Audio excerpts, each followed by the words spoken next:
Le nouvel esprit public, Philippe Meyer, bonjour.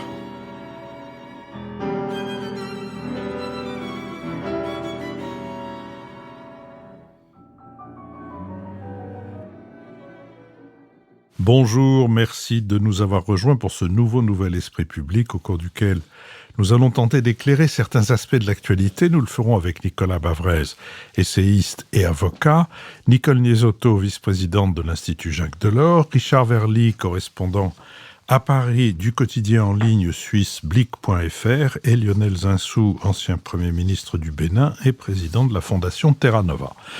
Nous sommes partenaires de l'hebdomadaire Le 1, dont le dernier numéro a pour titre « Pêche, enquête sur les mafieux de la mer ». Il est chapeauté ainsi « La haute mer est une immense zone de non-droit.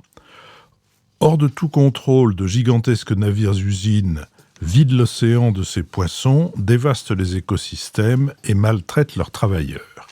Cela semble inimaginable », écrit Claire Nouvian, fondatrice de l'ONG Bloom, « mais on a vidé les océans avec la complicité des États. » Nous mettrons en ligne mercredi dans notre série Si c'est pour la culture, on a déjà donné, le deuxième épisode d'une série d'entretiens avec Thomas Patet, étudiant à l'école du Louvre, qui a réalisé une étude très originale sur l'anthropologie des chanteurs de cabaret, c'est-à-dire sur cette glorieuse période de la chanson française qui courut pendant un quart de siècle de 1950 à 1975.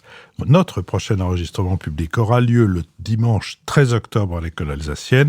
Les inscriptions sont d'ores et déjà ouvertes sur notre site. Toutes nos émissions font l'objet d'un compte-rendu analytique ou compendium. Vous pouvez vous y abonner gratuitement, vous le recevrez dans votre boîte aux lettres de courriel chaque mercredi. Est-il utile de vous rappeler que vos contributions sont notre seule ressource ? Je voudrais maintenant passer au premier des deux sujets que nous envisageons de traiter. La démission de Thierry Breton est-elle un gâchis ou une gifle, ou les deux, ou une gifle et un gâchis ? Lundi, Thierry Breton, commissaire européen français sortant, chargé du marché intérieur, de la politique industrielle, du tourisme, du numérique, de l'audiovisuel, de la défense et de l'espace, a présenté sa démission avec effet immédiat à la présidente de l'exécutif européen, Ursula von der Leyen, lui écrivant, je cite, « Vous avez demandé à la France de retirer mon nom pour des raisons personnelles qu'en aucun cas vous n'avez discuté directement avec moi et avez offert en guise de compromis politique un portefeuille prétendument plus influent pour la France dans le futur collège. Emmanuel Macron l'avait désigné le 25 juillet pour un nouveau mandat de 5 ans. L'éviction de Thierry Breton avait été demandée à plusieurs reprises par Ursula von der Leyen.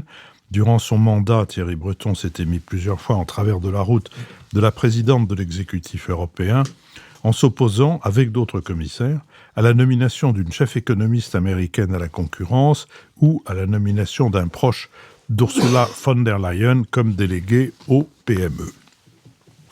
Pendant les 5 ans de son mandat, Thierry Breton a notamment défendu de grands textes de régulation numérique et assumé de contrer les intérêts des géants américains de la tech.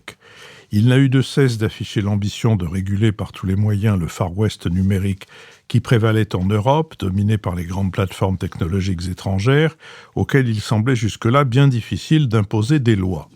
Sous son impulsion, l'Europe s'est dotée d'instruments juridiques majeurs comme le Digital Services Act, le Digital Markets Act ou l'AI Act. Très impliqués dans leur mise en œuvre, Thierry Breton avait rappelé à l'ordre en août dernier Elon Musk, le patron du réseau social X, sur son devoir de respecter les règles européennes en matière de modération des contenus. Son bilan s'étend également de l'industrie, le CHIPS Act, au spatial en passant par la défense. Il a permis à l'Europe d'obtenir les vaccins contre le Covid en mettant la pression sur les groupes pharmaceutiques et sur leurs fournisseurs, stimuler les industries de défense, lancer la constellation satellitaire IRIS-2 et défendu bec et ongle l'énergie nucléaire. Ursula von der Leyen a accepté mardi la candidature présentée par Emmanuel Macron de Stéphane Séjourné et l'a nommé vice-président exécutif de la Commission chargé de la prospérité et de la compétitivité, un portefeuille quasi givarisé pour le français puisque désormais la défense, le numérique, le tourisme, l'audiovisuel et l'espace seront distribués à d'autres commissaires. Par ailleurs, la nouvelle commission de Mme von der Leyen n'est pas une bonne nouvelle pour les tenants du nucléaire et elle est un sujet d'interrogation pour les soutiens de l'Ukraine en guerre. Sur cette question, Nicole Nesotto. Oui, alors, moi je dirais que la surprise n'est pas vraiment là où elle paraît. Parce qu'en fait, tout le monde savait que les relations entre Madame von der Leyen et Thierry Breton étaient exécrables depuis longtemps. Et tout le monde savait, y compris que d'autres commissaires, d'autres collègues de Thierry Breton trouvaient qu'il avait une personnalité, un caractère un peu trop envahissant. Non, la vraie surprise, je crois, elle est double. Elle est, premièrement, elle a osé. C'est la première fois dans l'histoire des institutions européennes qu'un président de la Commission retoque une proposition française de commissaire. D'habitude, ils le font avec des pays moins importants pour ajuster au dernier moment les équilibres au sein de la Commission. Mais là, elle a osé, vraiment. Et la deuxième surprise, c'est qu'il a accepté. Alors que la seule fois où un président de la Commission, c'était Santer en l'occurrence, avait demandé l'éviction de Madame Cresson, la France avait refusé et finalement c'était la Commission Santer qui avait dû démissionner. Et donc la surprise vient des deux côtés. Elle a osé, si je puis insister, défier la France et il a cédé devant la présidence de la Commission. Et ça, je crois que ça signale une nouvelle étape dans les relations entre la France et l'Union européenne. Alors, on peut après expliquer pourquoi le président a cédé, le contexte politique intérieur, etc., etc. Mais quand même, ça reste ça. Ça reste, à mon avis, ça, la vraie surprise. Deuxièmement, est-ce que ça signale un affaiblissement de la France ? Alors, oui. Mais beaucoup de gens disent que mais non. Et je vais commencer par là, parce que moi je n'y crois pas du tout, mais je vais commencer peut-être par donner des arguments de ceux qui pensent que c'est pas du tout un affaiblissement de la France. Le premier argument, c'est de dire que en fait, la France, avec ses journées, sera mieux servie, sur le papier en tout cas, qu'elle ne l'était avec Thierry Breton. Thierry Breton avait un portefeuille énorme, avec beaucoup de compétences, mais il n'était pas vice-président. Il était un des commissaires parmi d'autres. Là, ces journées et Stéphane Séjourné hérite d'un portefeuille plus petit, puisqu'il n'a pas, comme vous l'avez dit Philippe, ni la défense, ni l'espace, ni bien d'autres choses, mais il est vice-président exécutif de la Commission. Et dans l'ordre, je crois, j'ai regardé l'ordre, la France est le 3e vice-président exécutif de la Commission, c'est-à-dire qu'il a pouvoir sur d'autres commissaires. Philippe, je vous dis, le premier étant l'Espagne et le deuxième la Finlande. Il a pouvoir sur les d'autres commissaires, ce qui, encore une fois, sur le papier, donne l'impression que la France avait vraiment gagné en importance. Et enfin, l'autre argument pour dire que ce n'est pas un affaiblissement, il hérite de la politique industrielle qui est, si on en croit le dernier rapport Draghi, véritablement la priorité des priorités pour l'avenir de l'Union européenne. Donc tout ça permet peut-être à certains de se consoler ou en tout cas de se convaincre que la France reste toujours une grande puissance au sein de l'Union. Moi, je ne crois pas. Je crois que c'est la dernière étape d'un affaiblissement structurel, malheureusement, de notre pays au sein de l'Union européenne. Et il y avait et depuis 2022, en gros, depuis le début de la guerre en Ukraine, il y a beaucoup de signes de cette chute de la magie Macron, parce qu'on se souvient quand même, en 2017, Emmanuel Macron avait été une espèce de phare de la construction européenne. Il avait remis les choses en place, donné une vision, un élan, un enthousiasme. Mais depuis la guerre en Ukraine, il a perdu de son aura. Il y a plusieurs étapes, plusieurs signes qui montrent cet affaiblissement que je regrette, mais que je constate. Premièrement, au Parlement européen, les élections ont montré que le parti du président, le parti Renew, est le parti qui a le plus perdu aux élections européennes. Ils ont perdu plus de 23 députés et maintenant il ne reste plus que 13 députés Renew au sein de ce groupe qui était autrefois le 3e groupe parlementaire au sein du Parlement européen, qui est passé en 4e position derrière les populistes, entre guillemets, souverainistes de Madame Meloni. Donc quand même une perte d'influence très grande. Et deuxièmement, la perte d'influence de la parole diplomatique et de gestes militaires français, avec d'une part les échecs en Afrique, au Liban, et puis surtout le discrédit de la parole du président de la République sur l'affaire en Ukraine, quand il a changé plein de fois de position sur la Russie, sur la dissuasion nucléaire, sur l'envoi des troupes au sol. Donc la France a vraiment perdu des cartes dans les 2 dernières années, et du coup, je crois que ça explique pourquoi elle a osé défier la France. Alors, Dernier point, qu'est-ce que ça veut dire pour cette nouvelle commission dirigée par Madame von der Leyen ? Je crois que, et là il faut un peu revenir à l'héritage de Thierry Breton, qui est un héritage exceptionnel au sein de la commission. On peut trouver effectivement qu'il avait mauvais caractère, mais ce qu'il a fait en 5 ans dépasse largement tout ce que les autres commissaires ont pu faire dans leur propre domaine. Ce que ça signale, c'est de la part de Madame von der Leyen, je crois, une volonté de contrôle politique absolu, de contrôle politique à la fois sur les dossiers politiques. Vous allez remarquer sans doute qu'elle a confié le dossier défense, le dossier élargissement, le dossier Méditerranée et le dossier aux représentants à 4, entre guillemets, petits pays. Alors, c'est une façon, je crois, d'essayer d'avoir le contrôle sur ces grands dossiers géopolitiques qui vont forcément marquer l'avenir de l'Europe. Deuxièmement, elle veut une politique de contrôle, cette fois sur les grands dossiers économiques. Quand on regarde la répartition qu'elle a fait des postes sur la concurrence, la compétition, le budget, et puis les compétences de séjourner sur l'industrie, la politique industrielle, en fait, on s'aperçoit en lisant les lettres de mission qu'elle a envoyées à tous ses commissaires que tout se chevauche. Tout est très, très, très mal défini, ce qui veut dire qu'il y aura forcément des problèmes entre ces différents commissaires et que c'est elle qui tranchera en tant que président de la commission. Donc il y a une volonté de contrôle très fort sur les différents commissaires. Est-ce que c'est au service, et c'est mon dernier point, d'une vision de l'Europe ? Ben, pas du tout. Et c'est ça la grande déception. Je crois que Mme von der Leyen n'a aucune vision. Elle a une stratégie de pouvoir, mais elle n'a aucune vision de l'Europe. Et quand on regarde comment elle détricote l'héritage de Thierry Breton, qui encore une fois était sans doute très difficile, certains le disaient avec un caractère épouvantable, mais il avait une certaine vision de la souveraineté technologique européenne, de l'autonomie en matière de défense, de l'autonomie satellitaire. Il avait une vision non pas de l'Europe puissance, parce qu'il savait très bien que c'était pas le cas, mais en tout cas d'un accroissement des moyens de puissance technologique, militaire de l'Union européenne. Elle casse tout cela. Elle casse tout cela en le répartissant, vous l'avez dit, dans différents commissaires, et elle le casse au profit quand même d'une vision assez atlantique de l'avenir de l'Union européenne. Et je termine sur cet héritage de Thierry Breton sur le numérique. Il avait réussi quand même un exploit qui était de créer une réglementation obligeant les grandes plateformes à surveiller un peu le contenu de ce qu'elles mettent sur le plateforme.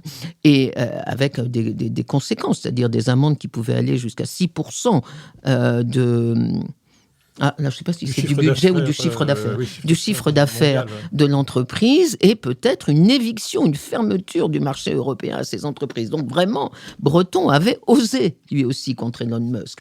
Et le dernier échange épistolaire entre les deux était assez salé, voire salage. Je n'oserais pas répéter la réponse ici d'Elon Musk, mais c'était vraiment de l'ordre de l'injure. Eh bien, elle ne veut pas de crise avec les Américains, et c'est aussi une des raisons pour lesquelles elle s'est débarrassée de Thierry Breton. Un mot sur le caractère de Thierry Breton, dont effectivement on a fait un épouvantail. Il y a quand même quelque chose de paradoxal.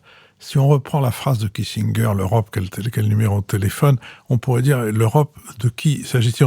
Pendant longtemps, on ne savait même pas le nom du président de la commission, et voilà que tout à coup l'Europe est incarnée par quelqu'un qui lui fait don. Le cas échéant contesté, mais qui fait exister l'Europe et dans les faits et dans le symbole. Donc je pense que quel que soit le caractère de M. Breton, je pense qu'on peut se féliciter du fait qu'il ait été cette incarnation, et pour le reste j'ai dit ce que je pensais de son regret. Richard Verly, de mes regrets. Nicole a brossé à la fois le tableau politique de l'éviction de Thierry Breton et l'arrière-plan, on va dire, stratégique européen à travers le dessin qu'elle prête, à mon avis, à juste titre, à Ursula von der Leyen. Moi, je vais revenir à la politique, on dirait politicienne européenne, ayant été correspondant à Bruxelles. Ça me donne quelques éléments, ayant pas mal consulté mes collègues qui sont toujours en poste là-bas. Et je dirais que je résumerai ça en 4 phrases. Breton, c'était trop. Macron, c'est fini. Séjourner, ça le fera pas. Et von der Leyen, c'est grave. Breton, c'était trop parce que il est vrai qu'il avait acquis, attention, en France, et peut-être un peu aux États-Unis dans certaines sphères, mais surtout en France, il incarnait l'Europe, il monopolisait, je dirais, la lumière, il prenait, comme on dit, toute la lumière, il sait faire, c'est un peu sa spécialité, certains d'ailleurs lui reprochent de faire beaucoup plus de com qu'autre chose, mais en l'occurrence, communiquer sur l'Europe et communiquer sur ce qu'il faisait, il l'a très bien fait. Sauf qu'il est évident que ça lui avait non pas monté à la tête, mais qu'en tout cas, de ce fait et du fait de son bilan, il estimait indispensable de jouer les premiers rôles dans la prochaine Commission européenne. Il avait obtenu qu'Emmanuel Macron le nomme avant même la nomination d'un nouveau Premier ministre, ce qui était quand même un gage de confiance, et il espérait obtenir ce rôle, disons-le, au détriment d'Ursula von der Leyen. Donc, politiquement parlant, quand vous avez deux animaux de ce type dans un bocal bruxellois qui s'appelle le Berlaymont, il faut qu'il y ait un cadavre à la fin, et le cadavre, c'est celui de Thierry Breton. Donc Breton, c'était trop, peut-être a-t-il fait là quand même, il faut le dire, une erreur stratégique, ou peut-être cherchait-il après tout à partir de manière flamboyante, sachant que ça se présentait mal dans ses relations avec Ursula von der Leyen. Macron, c'est fini. Oui, Macron, c'est fini. Macron l'Européen, Macron le porteur d'une ambition européenne, Macron le chef d'État qu'on écoute, Macron la boîte à idées, c'est fini, puisque celle-là même qu'il était en partie allé chercher, Ursula von der Leyen, elle lui doit beaucoup, a décidé de tirer la prise et a décidé de lui imposer ses conditions. Derrière Ursula von der Leyen, vous avez qui ? Vous avez l'Allemagne, vous avez les industriels allemands, vous avez la CDU, son parti d'origine, pour lequel elle a fait campagne, ce qui était assez nouveau pour une présidente sortante de la Commission. Elle a vraiment fait campagne avec le Parti populaire européen, c'est-à-dire l'émanation européenne des conservateurs et de la CDU. Et donc, il est évident que Emmanuel Macron, je dirais pas va jouer les seconds rôles dans les 3 prochaines années de son deuxième mandat, mais en tout cas, s'il veut continuer de jouer les premiers rôles, il le jouera tout seul, parce qu'il n'y aura plus personne dans la salle pour l'écouter. En tout cas, c'est mon impression. Séjourné, ça le fera pas. Non, ça le fera pas. Parce que Stéphane Séjourné a été député européen quand même peu de temps, un seul mandat. Il dirigeait le groupe Renaissance Renew, mais il le dirigeait parce que le premier président de la Dacian Solos avait quitté ses fonctions pour rejoindre le gouvernement en Roumanie. Et dans ses fonctions de président de groupe, il n'a franchement pas excellé, il n'a pas étonné grand monde. Et ensuite, il a été nommé ministre des Affaires étrangères et il sort d'un très court mandat de ministre des Affaires étrangères, ce qui n'est pas vraiment la meilleure carte pour apparaître sérieux à Bruxelles. Donc je pense que ça ne le fera pas. Les qualités de l'homme peut-être feront la différence. C'est quelqu'un de très convivial, c'est quelqu'un de très chaleureux, mais je crois qu'en plus, il y a une inadéquation totale entre son parcours politique et le portefeuille qu'il a, alors que Breton, pour le coup, avait une crédibilité, ayant été ministre des Finances, ayant été chef d'entreprise, avec son portefeuille industrialo-numérique défense. C'est pas le cas de Stéphane Séjourné, qui, je le rappelle, Nicole, n'aura autorité que sur une direction de la Commission, une seule, et ça, vous savez, c'est comme en France dans un gouvernement, à vrai dire comme dans tous les pays, ce qui compte, c'est le décret d'application à la fin sur qui vous avez autorité. Enfin, von der Leyen, c'est grave, oui, c'est grave, mais c'est grave pour 2 raisons. D'abord parce qu'elle a une conception du collège européen qui est une conception pas collégiale. Voilà, tout simplement. Donc, il y a une contradiction dans les faits. Le mot collège a bien été utilisé pour dire quelque chose. Et pour Madame von der Leyen, elle est la patronne. Elle se voit comme la présidente de l'Europe. Et on attend de voir ce que ça donnera avec le Portugais Antonio Costa, qui présidera ou qui préside le Conseil européen, c'est-à-dire l'instance qui regroupe les chefs d'État des États membres. C'est grave aussi pour les liens avec la CDU, qui, je le rappelle, est donnée victorieuse dans les sondages pour la prochaine élection législative allemande de septembre 2025. La CDU a des intérêts industriels très marqués. La CDU a une proximité avec les États-Unis historique. Et donc, pour toutes ces raisons, je pense que oui, Ursula von der Leyen et sa victoire personnelle contre Thierry Breton, c'est grave et ce n'est pas de bon augure, en tout cas d'un point de vue français, mais aussi d'un point de vue européen. Enfin, dernière remarque, Nicole, est-ce qu'on pourrait de temps en temps cesser de parler de petits pays ? Et cesser de dire que les petits pays, lorsqu'ils ont des portefeuilles, c'est un moyen de mettre de côté et de privilégier la présidence de la Commission. S'il y a un collège, tous les commissaires, normalement, devraient quand même être des égaux, et le commissaire d'un petit pays peut aussi s'imposer dans son domaine. Tous les pays ne sont pas grands, et je signale qu'en ce moment, ce qui est en train de se passer, c'est que la France, de grande, est peut-être en train de devenir moyenne. C'est bien ce que j'ai dit. Nicolas Bavrez. En fait, la France est en train de devenir un tout petit pays en Europe.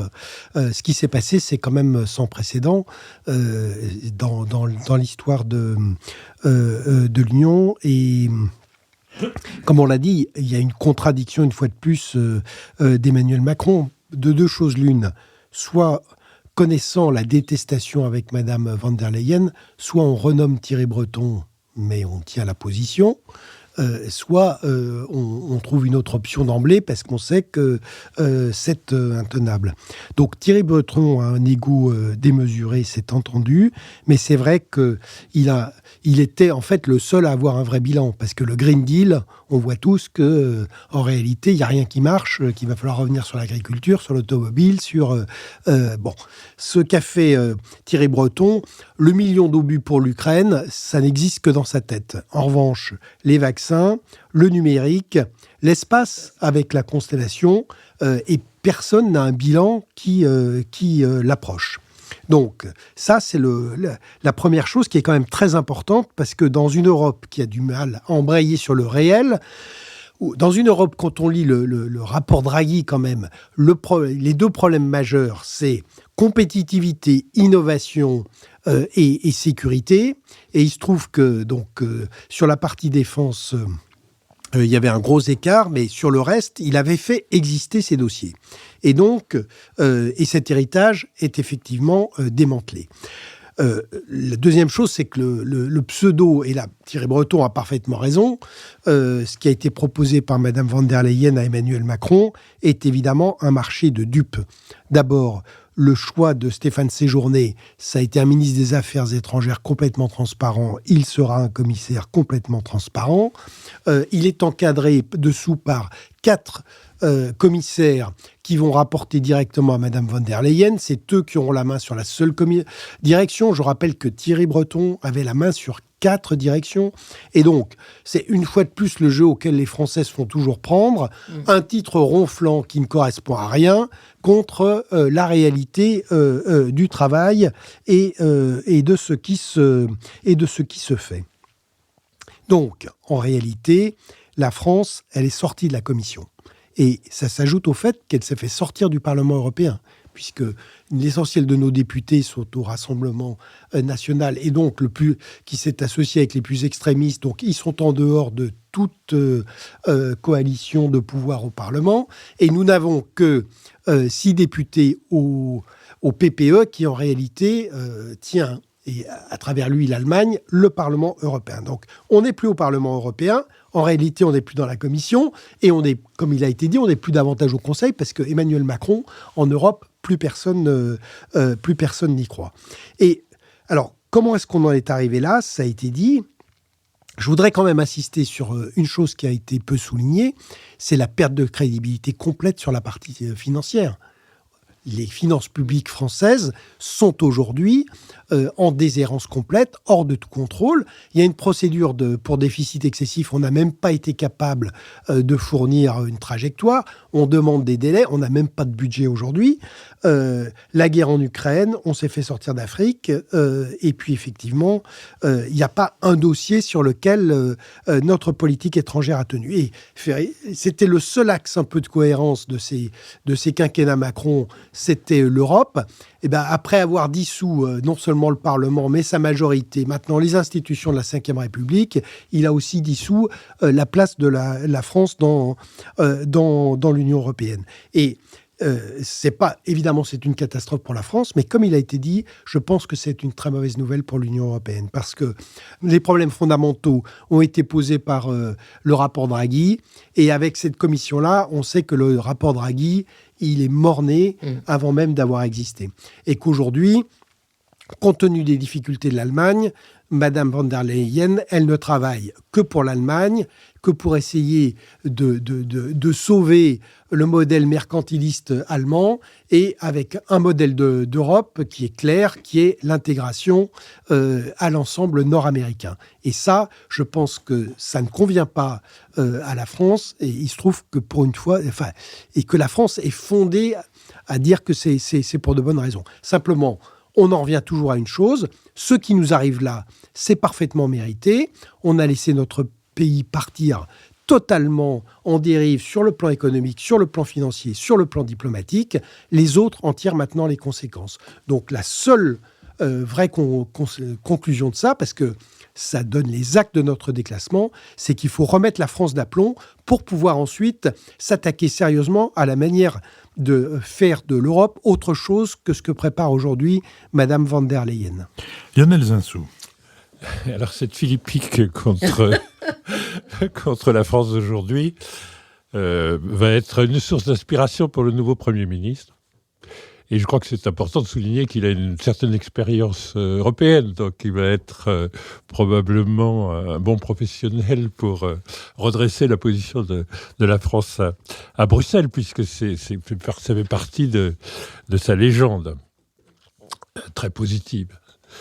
Non, moi je voudrais juste parler de l'homme. Je pense que c'est un homme d'action assez exceptionnel que chacun d'entre vous a signalé comme tel. Il a un vrai bilan. Je trouve. Parlons de Breton. Parlons, oui, de Thierry Breton, pas du Premier ministre. Pas du Premier ministre, Alors, mais on ne dit pas en son temps, quand il quittera ses fonctions de façon spectaculaire, on fera le même éloge. C'est important. Il faut toujours faire l'éloge des gens de leur vivant. C'est beaucoup plus agréable que de réserver ça pour l'éloge funèbre. Et donc je veux faire l'éloge de Thierry. Je suis assez biaisé parce que il y a 16 ans, je lui ai demandé, c'était jour pour jour, il y a 16 ans, un moment un peu compliqué, c'était la faillite de Lehman Brothers, c'était un début de crise en 2008, s'il accepterait de présider une société que l'entreprise que je dirigeais venait d'acquérir en bourse, qui s'appelait Atos. Et il a réfléchi une nuit et il a accepté cette chose-là. Et je lui avais dit, monsieur le ministre, alors il était plus ministre puisqu'il lui arrive, parce que c'est pas seulement un homme d'action, c'est un homme de conviction, il lui arrive de développer certaines inimitiés. Il se trouve que ce qui est arrivé... On l'a compris avec Ursula von der Leyen. Voilà, alors ce qui est arrivé avec Ursula, vous vous rappelez peut-être, c'était arrivé aussi avec Nicolas Sarkozy. Si bien qu'il était ministre de l'économie et des finances, un ministre qui a fait régresser la dette, donc un grand spécialiste des finances publiques, et il y avait un ministre de l'Intérieur qui était aussi le président du parti dominant dans le même gouvernement et il s'entendait en fait très mal. Donc il a une capacité quand même d'affirmer des convictions et donc dès que le président Sarkozy a été élu, il était clair qu'il fallait qu'il retournât vers l'entreprise où il avait fait des choses qui étaient déjà du redressement chez France Télécom devenu Orange. Bon, donc il a dû revenir au secteur privé, et je lui ai dit, vous cherchez probablement une entreprise du CAC 40, parce que quand on a été ministre de l'économie et des finances du G7, c'est à peu près la jauge qui convient, mais il y a encore beaucoup plus amusant, c'est de porter une entreprise qui n'en fait pas partie au nombre des entreprises du CAC 40. Et il m'a téléphoné 7-8 ans après, me disant, voilà Lionel, hier, la commission technique vient de faire rentrer Atos au CAC 40. Bon, et il avait fait entre-temps une entreprise qu'on avait acquise en bourse pour une valeur à 100% de 3 milliards. Quand il est parti en 2019 de ses fonctions, elle valait quand même plutôt 10 milliards. Bon, aujourd'hui, elle vaut 200 millions entre 2019 et 2024. Donc, quand on se passe de Thierry Breton, faire attention, ça peut avoir des conséquences catastrophiques. On peut perdre 90% de l'efficace Thierry Breton. Donc, voilà, c'est un homme d'action, c'est un homme de conviction, c'est un homme qui est très fidèle en amitié, très solidaire de ses amis, mais qui est fidèle aussi manifestement dans l'inimitié, et constant à cet égard. Voilà. Donc, si vous voulez, je pense qu'il faut dire que c'est un des grands succès de quelqu'un qui est passé de la société civile, de l'entreprise, de Bull, puis de France Télécom, à la politique avec un certain succès. C'est quand même, et ce à une échelle internationale. Et en fait, c'est rarissime. Si vous prenez les chefs d'entreprise, donc nous allons voir si les gens qui viennent de la société civile dans la situation difficile de l'année 2024 jusqu'à 2027 vont avoir le même parcours, mais il est devenu un véritable homme d'État, parce que ce que vous avez décrit dans l'éloge de son action, qui était unanime, c'est à la hauteur d'un homme d'État. C'est comme si, dans la tradition, après Jacques Delors, c'est peut-être le Français le plus impressionnant à Bruxelles.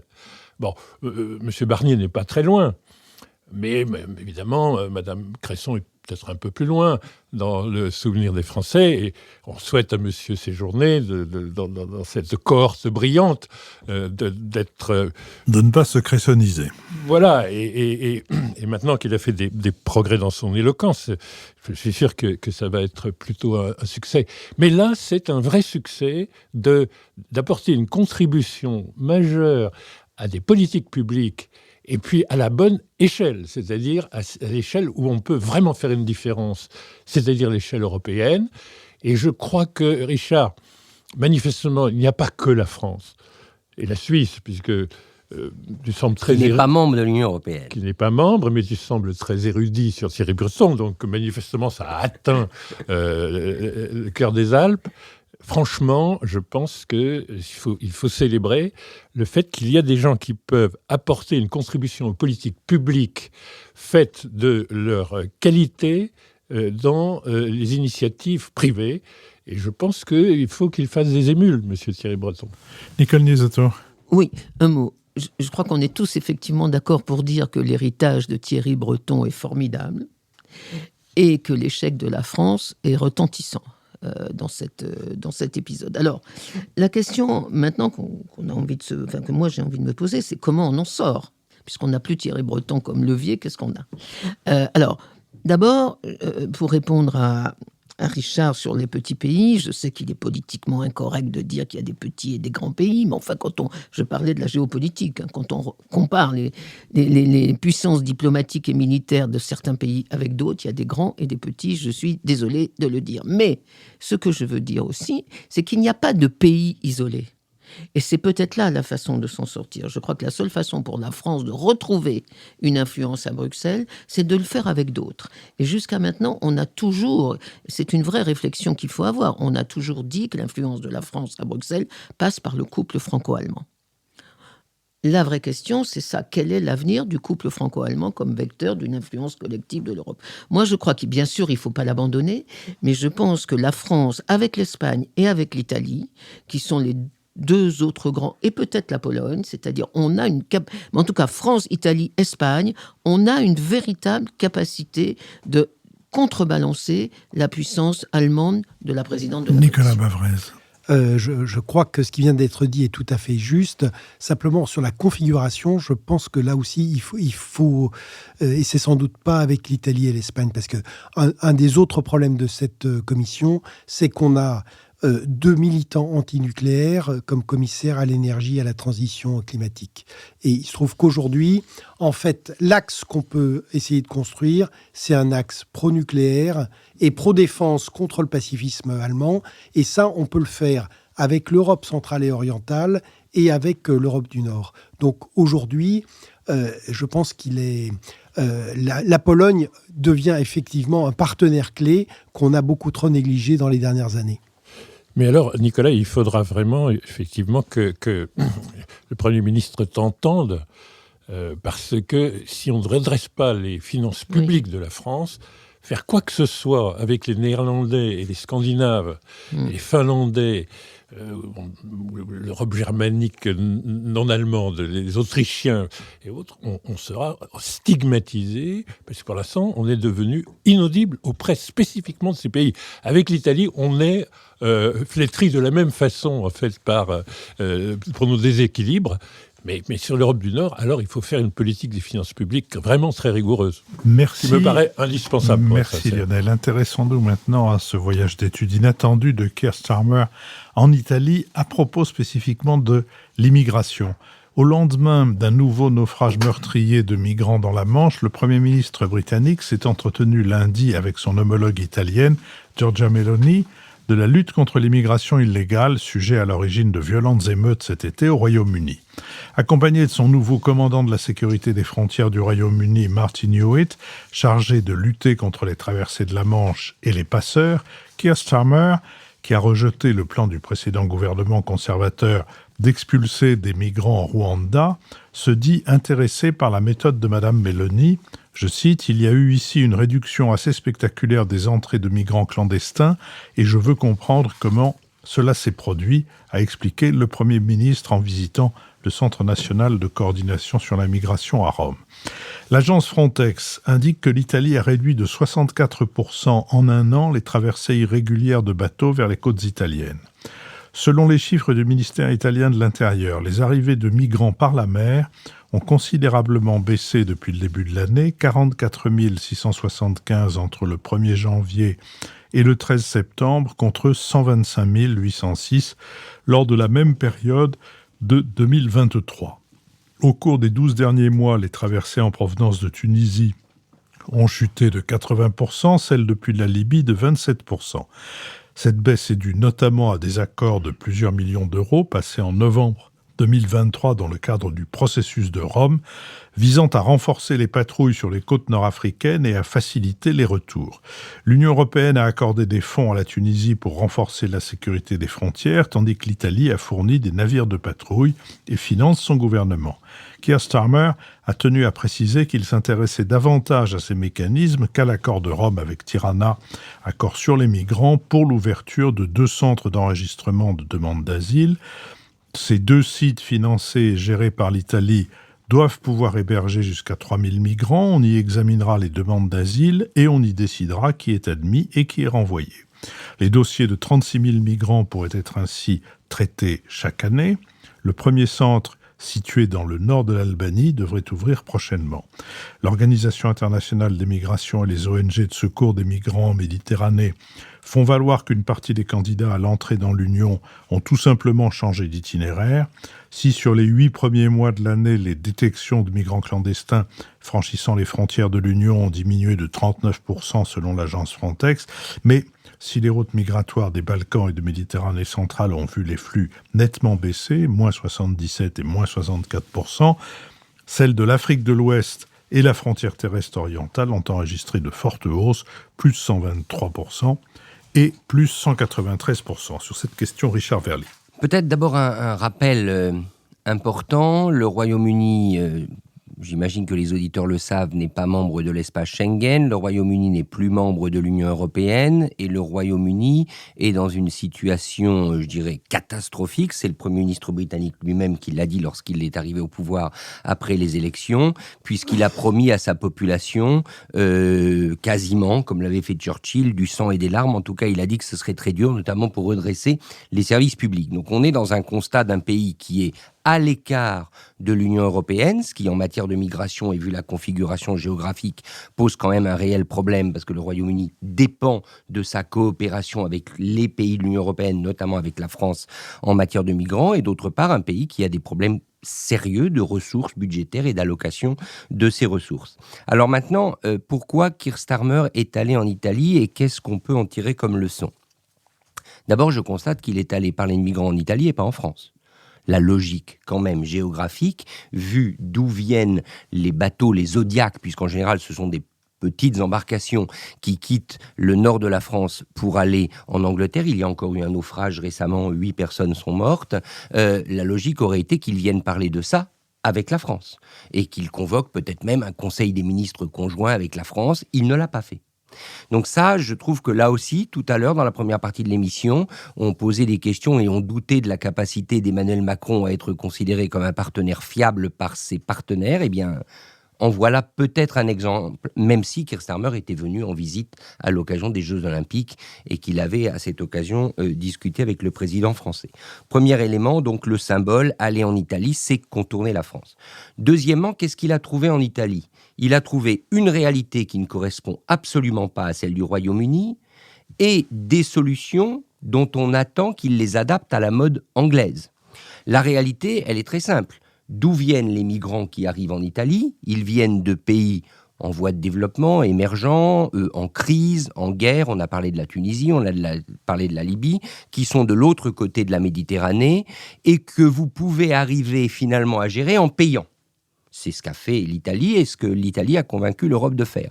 Donc on a payé le gouvernement tunisien et le président qui se représente d'ailleurs quasiment seul pour ce qui s'annonce comme un plébiscite qu'il aura auto-organisé. Et on met des navires de patrouille et on ne sait pas trop d'ailleurs sur ces navires patrouilleurs tunisiens et libyens qui est aux commandes. Et qui barre ces navires? Est-ce qu'il n'y a pas des Italiens, des marins italiens? On ne le sait pas trop, tout ça est très trouble. Ce genre de situation, ce genre de solution, qui peut-être fonctionne pour tarir le flot des migrants, c'est impossible à faire entre la France et la Grande-Bretagne. C'est juste impossible à faire. À moins que M. Starmer vienne avec un carnet de chèques, je suis sûr que Lionel serait réjoui vu l'état des finances publiques françaises, et dise à la France, je vous fais un énorme chèque et je vous donne également des gardes-côtes pour contrôler votre frontière. Il ne le fera pas. Donc ça, c'est totalement inapplicable, ce volet-là. Donc je m'interroge, qu'est-ce qui, dans cet exemple italien, peut conduire à de nouvelles mesures britanniques. Puis il y a l'autre aspect dont officiellement M. Starmer dit qu'il ne l'intéresse pas, c'est l'Albanie. Et là, alors à titre personnel, je pense que c'est une erreur. Parce que je pense que l'Albanie est une solution intéressante. Parce que voilà un pays qui est candidat, et j'insiste là-dessus, candidat à l'entrée dans l'Union européenne, sur lequel l'Union européenne a donc des leviers en matière de droits de l'homme, des leviers en matière de contrôle, des leviers en matière d'état de droit. Et ce pays accepte, moyennant bien sûr finances et moyennant un certain nombre d'aides, d'abriter des camps de transit, de tri, pardonnez-moi l'expression, parce que c'est quand même de ça qu'on parle, et demain, des camps où seront peut-être installés à proximité, d'ailleurs ça ne vous a pas échappé, les camps sont dans d'anciens aéroports, des pistes de décollage pour refouler les migrants qui ont été rejetés, parce qu'à la fin, il y en aura.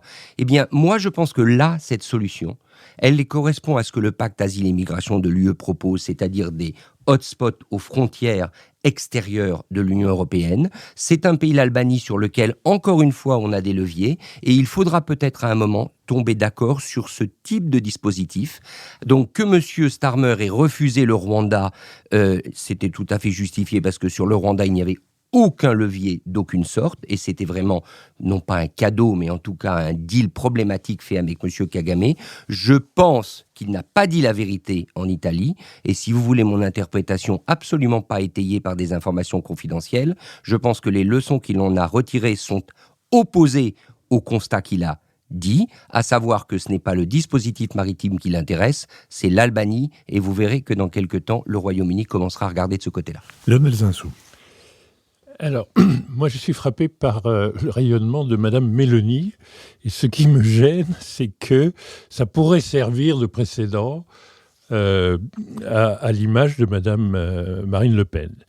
Parce que tout de même, le Premier ministre travailliste qui va voir, au fond, la responsable d'un parti fasciste, néo-fasciste, pour prendre des leçons sur un sujet qui a des dimensions éthiques, politiques, sociales, financières majeures, et de contourner la France, comme dit Richard, pour aller prendre ce modèle, ces paradigmes. C'est un succès politique incroyable. Donc elle a une capacité universelle d'apporter des solutions à l'Europe. Madame Ursula von der Leyen, si j'ai bien compris, doit beaucoup aussi à Madame Meloni dans la reconduction de son mandat. Et l'organisation du Parlement européen, que vous avez décrit tout à l'heure, a également, au fond, été marquée fortement par le fait qu'il n'y a pas eu, avec le Rassemblement national, une coalition de Fratelli d'Italia, donc du parti fasciste. Donc, elle a un rayonnement italien sur l'Europe qui est assez considérable. Je suis donc assez impressionné. Elle a récemment créé, pour la première fois, un conseil italo-africain, auquel sont quand même venus une vingtaine de chefs d'État africains. Il n'y a pas tant de pays que ça. Il y a la Chine, il y a la Russie. La France avait inauguré ses sommets avec les pays africains. L'Italie a fait recette, en réalité, et elle a signé des accords avec les pays d'origine subsahariens, notamment avec la Côte d'Ivoire, donc avec une certaine visibilité. L'Italie est en matière de dette dans une situation plus grave que la France. Elle est dans une situation sur les déficits de procédures comme la France, au fond, revenir brutalement à quelque chose de sérieux. Mais on ne la décrit pas du tout comme ça. Voilà. Donc ça, c'est ce qui m'inquiète le plus dans le déplacement. Ce qui m'ennuie aussi, c'est que si vous lisez le Guardian ou l'Independent, c'est quand même très flétri et stigmatisé en Grande-Bretagne que de faire cette démarche. Mais ça montre combien les émeutes contre les communautés musulmanes, ces émeutes récentes et historiques, ont manifestement impressionné le nouveau pouvoir britannique. C'est-à-dire qu'aucun pays n'échappe à une phobie de l'immigration. Et ce qui m'angoisse, c'est les commentaires sur l'Albanie, où, au fond, vous imaginez, Richard, d'être déporté, enfin vous appelez ça des camps de tri, vers des camps de tri sur des aéroports, la moitié, on estime, vont être rejetés, et il sera de la responsabilité albanaise d'envoyer des charters de l'aéroport en question vers l'Afghanistan. Vous voyez ou vers le Soudan. Pour répondre à la question, Lionel, oui, je l'imagine. Je ne dis pas que c'est l'Albanie qui doit mener seule ces refoulements, mais si vous regardez les faits, je pense que d'une manière ou d'une autre, on n'y échappera pas, et que l'Albanie n'est peut-être pas le plus mauvais choix. Une chose, c'est que, écoutez le pape François, il a une formule que j'aime bien, qui est le fanatisme de l'indifférence sur les réfugiés. Ce qui se passe en Libye et en Tunisie, et qui va se passer en Albanie, est juste tragique. Ce qui se passe, quand on dit on a équipé de bateaux les gardes-côtes libyens, non. Regardez ce que les Nations Unies et l'Office international des migrations a écrit. Ce qui se passe avec les réfugiés qu'on laisse en Libye pour qu'ils n'aillent pas à Lampedusa. Et même chose en Tunisie. C'est de l'exploitation, du trafic d'organes, des assassinats, etc. Ce sont des conditions décrites comme des violences extrêmes sur les réfugiés. C'est cela, on ferme les yeux. Alors qu'on sait faire tout à fait autrement avec des réfugiés. Regardez ce que l'Union européenne a fait pour l'Ukraine quand il s'est agi d'installer dignement des réfugiés. On sait faire autre chose, mais ce qui se passe, c'est le fanatisme de l'indifférence devant l'extrême du crime. C'est plutôt ça. Et c'est ça que l'on est en train d'aller regarder en Italie pour en faire une politique britannique. Pour moi, c'est une tragédie éthique. Nicole Niezotto.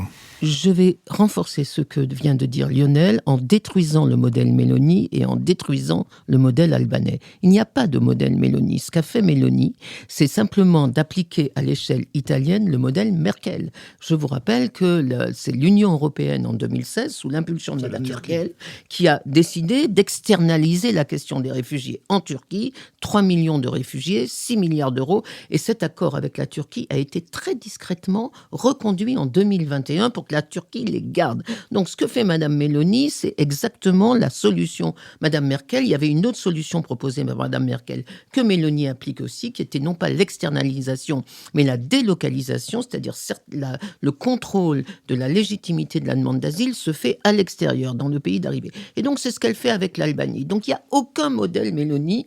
Je crois que c'est vraiment une erreur de faire ça. Quant au modèle albanais, complètement d'accord. Je n'ai pas parlé de modèle. Non, mais comme la solution albanaise, c'est une solution inacceptable pour l'Union européenne. C'est vraiment renier absolument tout ce qu'on sait. Je ne répète pas ce qu'a dit Lionel, mais je crois que, d'abord, quand on regarde les chiffres du succès, entre guillemets, mélonien, effectivement, les réfugiés ont diminué en Albanie, mais ils ont augmenté en Grèce. Autrement dit, il faut avoir la vision globale. Le succès de Meloni, c'est un échec global de l'Union européenne parce qu'elle se moque complètement que les flux arrivent en Grèce. Et quant à l'Albanie, c'est bien parce qu'elle est candidate à l'Union européenne qu'elle devrait refuser. Donc moi, je suis très, très, très critique à l'égard de ces solutions. Nicolas Bavrez. Alors, quelques remarques brèves. D'abord, pourquoi autant d'attention ? Je rappelle quand même qu'on a aujourd'hui des flux migratoires qui explosent. on a 1,2 million de demandes d'asile dont on sait qu'elles sont infondées pour plus de la moitié. Et par ailleurs, partout, aujourd'hui, l'immigration est en train de mettre l'extrême droite au pouvoir. Donc, de deux choses l'une, soit on continue à ne rien faire, ce qui a été le cas de l'Union européenne, et on accepte l'arrivée de l'extrême droite au pouvoir dans tous nos pays, soit on met en place une politique. Et une politique qui, à la fois, soit une politique qui régule et qui respecte le droit. Le Royaume-Uni, je rappelle aussi, d'où vient le problème ? Le problème, c'est le Brexit. Le Royaume-Uni a mis dehors 1 million de citoyens européens et il a un afflux net aujourd'hui de 800 000 personnes, en net 800 000 personnes qui viennent d'Afrique et d'Asie.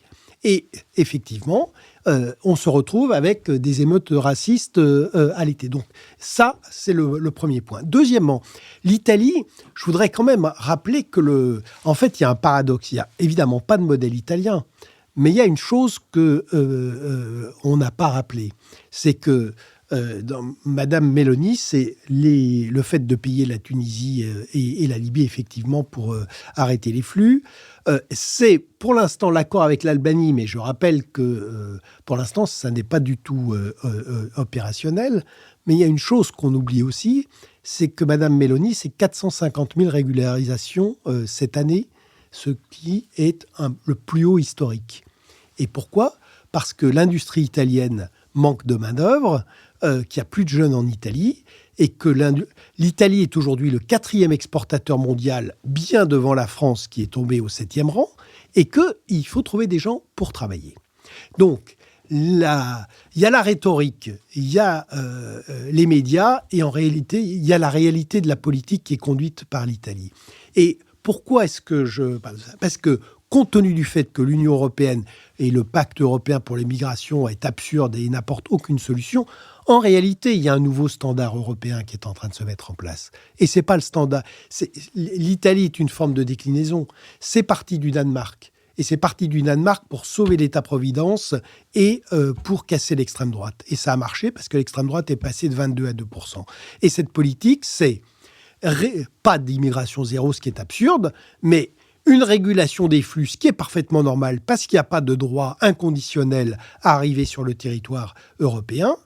Et en revanche, une vraie politique d'intégration. Et si on regarde ça, c'est aujourd'hui ce qu'a choisi la Suède, qui a quand même eu une explosion de la violence à la suite de l'arrivée de 800 000 personnes pour une population de 10 millions de Suédois. Aujourd'hui, il y a une coopération de tous les États scandinaves sur ce modèle-là. C'est vers quoi va aujourd'hui l'Allemagne. Je rappelle qu'on a un rétablissement du contrôle des frontières par l'Allemagne. C'est ce que veulent faire les Pays-Bas. Et c'est ça la formule. Ce qui est dommage, c'est qu'effectivement l'Union européenne est passée complètement à côté. Ce qui est donc certain, c'est que nous ne pouvons pas nous devons contrôler strictement la Méditerranée. Et c'est un enjeu stratégique et il est hors de question de laisser le trafic des êtres humains, mais aussi des armes et de la drogue continuer à se développer. Nous devons accueillir des gens, mais nous devons les accueillir dans des conditions qui respectent le droit. Et par ailleurs, ceux que nous accueillons, il faut les intégrer. Et donc, il y a un énorme effort à faire en termes d'éducation et de formation et d'intégration dans le marché du travail. Je vous remercie. L'heure a sonné de notre dernière séquence. La séquence des brèves que j'introduirai en disant que je suis un lecteur assidu et généralement comblé de Schnock, la revue des vieux de 27 à 87 ans. Ces numéros sont de délicieux bains que nous prenons dans notre mémoire, mais aussi, et même surtout, dans la mémoire des autres. Son 52e numéro est essentiellement consacré à Georges Pompidou. Comme d'habitude, on y trouve aussi des coups de projecteur, ici sur Simone Signoret et le feuilleton La Juge, plus loin sur le comédien Henri Guibet, le célèbre Salomon de Vous êtes juif Salomon, ou sur le dessinateur Serre, dont les albums sont des chefs-d'œuvre d'humour noir, servis par un crayon virtuose. Sur Georges Pompidou, on apprendra ou on se remémorera son goût de l'art contemporain, sa dilection pour la vitesse, qu'il s'agisse de conduire une Porsche ou de mener l'action du gouvernement, et on restera quelque peu ébahi en constatant tous les traits qui le distinguent de ses prédécesseurs et de ses successeurs. On pourra notamment méditer sur une période où la modernité était la préoccupation et le fait de la droite, mais à mon regret, il manque à ce numéro un chapitre sur Pompidou et Paris. L'homme qui a fait inconsidérément, à mon avis, détruire les pavillons de Baltard et vouer Paris à la destruction de son centre sans réfléchir au fait que ce centre n'était pas seulement un ventre, mais aussi un cœur, l'homme qui a remplacé ce cœur par un hyper-supermarché plein de commerces sans commerçants, cet homme-là aurait mérité que l'on passe en revue une politique dont l'embourgeoisement et l'uniformisation de la ville n'auront pas été la moindre des conséquences, ni la moins fâcheuse. Richard Verly. Nous parlions de la Méditerranée à propos de circonstances dramatiques, à savoir les migrants. Eh bien moi, je me suis plongé dans un livre que je suis en train de terminer. C'est un roman que je vous recommande, Théodoros, de l'écrivain roumain Mircea Cărtărescu, que l'on dit nobelisable. Je ne connaissais pas cet écrivain, je ne connaissais pas son œuvre. Il est professeur de littérature à Bucarest. C'est aux éditions Noir sur Blanc. Théodoros, c'est un roi d'Éthiopie et l'auteur refait la biographie de ce Théodoros II qui s'est suicidé dans son palais éthiopien alors qu'il était assiégé par un contingent de l'armée britannique dirigé par le général Napier. Nous sommes sous l'ère de la reine Victoria et c'est absolument passionnant. C'est une prose flamboyante qui m'a rappelé par exemple celle de Garcia Marquez. Je crois que véritablement c'est une œuvre majeure, Théodoros de Mircea Cărtărescu aux éditions Noir sur Blanc. Lionel Zinsou. Eh bien, moi, je vous invite très volontiers à aller voir un film qui s'appelle Dahomey, qui a fait la une de Libération au jour de la sortie, le 11 septembre, qui avait obtenu l'Ours d'Or du festival de la Berlinale de Berlin, et qui est d'une cinéaste franco-sénégalaise, Mati Diop, très engagée et sur ce qui est le propos de ce film, la restitution des trésors royaux au Dahomey. Le Dahomey, c'est le nom ancien de la République du Bénin d'aujourd'hui. C'est un des grands royaumes d'Afrique de l'Ouest précoloniale. Et les rois du Dahomey avaient, par leur commande publique royale, créé un trésor assez exceptionnel. 26 objets ont été apportés par le corps expéditionnaire du général Dodds au musée dit du Trocadéro, devenu musée de l'Homme, et dont les collections sont parties à Branly. Il y a eu une demande en 2016 du président du Bénin de restitution. La réponse de la République française a été non, sous la plume de Jean-Marc Ayrault et de François Hollande, puis oui, dans le discours de Ouagadougou du président Macron. C'est un changement radical en termes de considération pour l'histoire. Et ce n'est pas simplement un documentaire, c'est en 1h08 un moment assez fantastique où vous entendez la parole du roi, en fait, les statues qu'on est en train de transporter vers le Bénin et rentrer chez elle, parle d'elle-même, donc c'est un peu fantomatique, il y a des éléments de fantastique. L'image est absolument sublime. Déjà, Mati Diop, en 2019, a obtenu le Grand Prix du Festival de Cannes, notamment pour la perfection de la photographie. Et vous avez tout un débat filmé des jeunes Béninois, des jeunes étudiants, et vous voyez la charge d'émotion, de retour à la fierté, que ce geste de retrouver les grands signes à la fois religieux et de pouvoir qui venaient des trésors royaux pillés. Et ça, c'est au fond une espèce de prise de conscience d'une génération africaine qui est assez remarquable. Il se trouve qu'il n'y avait pas 26 objets, il y en avait 27. Il restait un trône, on ne savait pas où il était. On vient de le retrouver à Helsinki. La Finlande va le rendre. Et ça veut dire que toute l'Europe, l'Allemagne était très active là-dedans, toute l'Europe est en train de faire ce geste de retour des symboles, de retour de l'âme de ces pays chez elle. Le film est en effet très intéressant. Il y manque quand même beaucoup de choses sur l'histoire du Dahomey, et notamment sur l'histoire des rapports entre le roi du Dahomey et l'esclavage, dont il a été un praticien ambigu sur une grande échelle. Et par ailleurs, une partie du trésor a été financée par le produit de l'esclavage de la vente des ennemis. Et par ailleurs, les débats des étudiants montrent que les étudiants se divisent dans tous les pays du monde dans des catégories absolument semblables, et qu'un certain nombre d'entre eux qui expliquent que l'opération n'a pas d'intérêt parce que c'est juste un truc électoraliste fait par le président Talon, qui d'ailleurs aussi, je suis pas trop mal renseigné, n'était pas très très fan au début de cette restitution. Bref, ça n'empêche que le documentaire vaut la peine. Nicole Niesotto. Oui, alors, je n'avais pas prévu de parler de Théodoros, mais je signale en particulier à Richard que dans un excellent roman paru il y a quelques années, Laurent Godet avait, dans un roman qui s'appelle « Écoutez nos défaites », avait imaginé le discours que prononçait ce roi Théodoros avant l'arrivée des Britanniques. Alors, c'est un discours parfaitement imaginaire, mais c'est absolument formidable.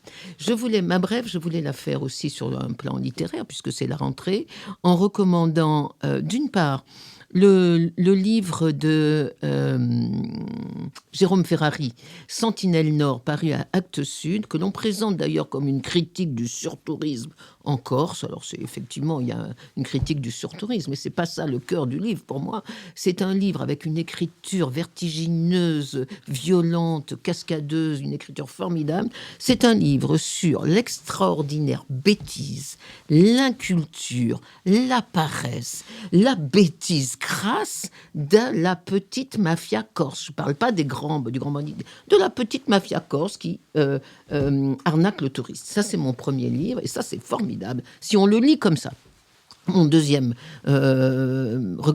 recommandation, ça c'est un livre formidable, génial, et elle prouve au fur et à mesure de ses parutions que c'est un grand écrivain, Maëlys de Kerangal, Jour de ressac, paru chez Gallimard. C'est un livre sur le retour dans la ville de l'enfance et de l'adolescence. C'est un livre de retour dans le brouillard de la mémoire. Elle essaye de se souvenir où est passé son premier amant, son premier amoureux. La ville, c'est Le Havre. La ville, c'est Le Havre, bien sûr, oui. Et sous forme d'un faux roman policier, donc ça nous tient en haleine jusqu'à la fin, mais c'est absolument extraordinaire sur l'impossible retour, pour reprendre le titre du livre, qui celui-là est mauvais, de Amélie Nothomb. Nicolas Bavrez. Comme on est dans une époque qui manque un peu de sens et puis de grandes personnalités, je voulais recommander la biographie de Germaine Tillon par Lorraine Demeaux. Donc ça s'appelle « Une certaine idée de la résistance » chez Perrin. Et c'est vrai que Germaine Tillon, c'est vraiment une femme incroyable, une figure d'une force stupéfiante. Elle a vécu un peu plus de 100 ans. Elle est d'abord ethnologue, ensuite elle fait partie du réseau du Musée de l'Homme. Elle est arrêtée, elle est envoyée à Ravensbrück. Elle organise au sein même du camp, elle galvanise les déportés pour essayer de résister à cette horreur ultime. Ensuite, elle dénonce le goulag stalinien. Elle est aussi dans la guerre d'Algérie aux côtés de Gaulle, de Camus, comme elle a été dans les Aurès au début de sa carrière. Elle redevient ensuite ethnologue. C'est vraiment une figure exceptionnelle. Je vous remercie. Je remercie Sophie Jacquin, avec qui cette émission a été préparée, Benoît Carré, qui va en assurer le compte-rendu analytique, autrement dit le compendium. Je remercie également Olivier Magloire, qui veille à nos plateformes de financement, et Nicolas Tourneau, qui veille à notre site. Je remercie l'arrière-boutique où cette émission est enregistrée et Nouvelles Écoutes qui nous produit. Je vous donne rendez-vous mercredi pour le 2e épisode du Bada sur les cabarets de 1950 à 1975 et dimanche prochain pour un nouvel esprit public au cours duquel nous aurons tout le loisir de commenter le nouveau gouvernement, ses membres et ses projets. Merci et à mercredi, puis à dimanche.